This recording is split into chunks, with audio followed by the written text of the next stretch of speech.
పూర్వం అలకాపురి అనే నగరానికి కుబేరుడు రాజుగా ఉండేవాడు.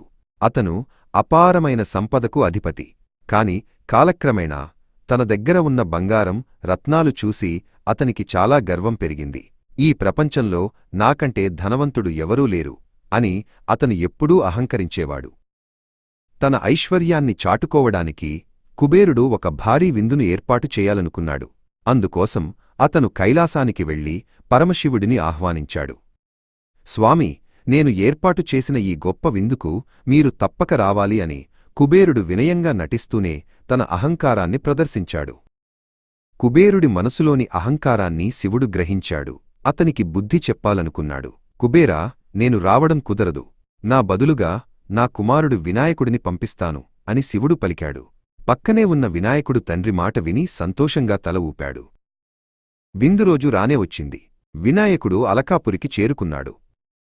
కుబేరుడు వినాయకుడిని సాదరంగా ఆహ్వానించి రకరకాల పిండివంటలు, తీపి పదార్థాలతో నిండిన పళ్లాలను ముందుంచాడు.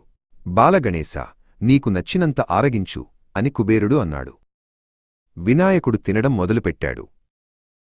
ఒక్కొక్క పళ్ళెంలోని ఆహారాన్ని క్షణాల్లో ఖాళీ చేసేశాడు. వందల కొద్దీ లడ్డూలు, పాయసం, భక్ష్యాలు అన్నీ ఆయన ఉదరంలోకి వెళ్ళిపోతున్నాయి. కుబేరుడు ఆశ్చర్యపోయి చూస్తూ ఉండిపోయాడు. ఎంత పెట్టినా వినాయకుడి ఆకలి తీరడం లేదు. వంటశాలలో ఉన్న ఆహారమంతా అయిపోయింది. కుబేరుడు తన దగ్గర ఉన్న సంపదతో మరిన్ని వస్తువులు కొని వంటలు చేయించాడు.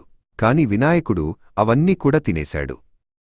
కుబేరా, నా ఆకలి ఇంకా తీరలేదు. ఇంకా ఏదైనా ఉంటే పెట్టు, లేదంటే నిన్నే తినేస్తాను అని వినాయకుడు గర్జించాడు. ఆకలితో ఉన్న వినాయకుడు రాజభవనంలోని వస్తువులను కూడా తినడం ప్రారంభించాడు. కుబేరుడి గర్వమంతా ఒక్కసారిగా నీరైపోయింది.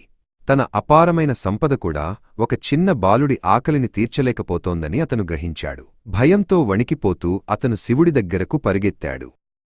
కుబేరుడు కైలాసానికి చేరుకుని శివుడి పాదాలపై పడ్డాడు. స్వామీ, నన్ను క్షమించండి. నా అహంకారం వల్ల వినాయకుణ్ణి తక్కువగా అంచనా వేశాను. నా దగ్గర ఉన్న ఆహారం, సంపద అంతా అయిపోయింది. కాని ఆయన ఆకలి తీరలేదు. నన్ను కాపాడండి అని వేడుకున్నాడు. శివుడు చిరునవ్వు నవ్వి తన దగ్గర ఉన్న కొద్దిపాటి వేయించిన బియ్యాన్ని కుబేరుడికిచ్చాడు. కుబేరా, ఇది తీసుకువెళ్ళి వినాయకుడికి ఇవ్వు. కాని గుర్తుంచుకో, దీన్ని అహంకారంతో కాదు, మనస్ఫూర్తిగా భక్తితో పెట్టు. అప్పుడే అతని ఆకలి తీరుతుంది అని చెప్పాడు. కుబేరుడు తిరిగివచ్చి ఎంతో భక్తితో ఆ గుప్పెడు బియ్యాన్ని వినాయకుడికి సమర్పించాడు.